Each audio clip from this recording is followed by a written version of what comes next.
the Arab population as a whole, the Palestinian population as a whole, as an inferior race. I mean, it doesn't get stronger than this.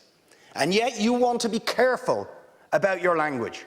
You're happy to correctly use the most strong and robust language to describe the crimes against humanity of Vladimir Putin, but you will not use the same strength of language when it comes to describing Israel's treatment of the Palestinians, when it is now being documented and detailed by two of the most respected human rights organisations in the world, and indeed has been alleged by dozens and dozens of non-governmental organisations, and to be honest, anybody who looks honestly at the decades of brutal, inhumane persecution of the Palestinians, successive assaults on Gaza, the annexation of their land and territory, the systematic application of apartheid rules, you don't want to even use the word apartheid.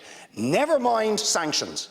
5 days sanctions against Putin and his thugs, 70 years of oppression by the Palestinians, and it wouldn't be, what was the word you used? It wouldn't be helpful to impose sanctions. Amnesty International are calling for Israel to be referred to the International Criminal Court for crimes against humanity.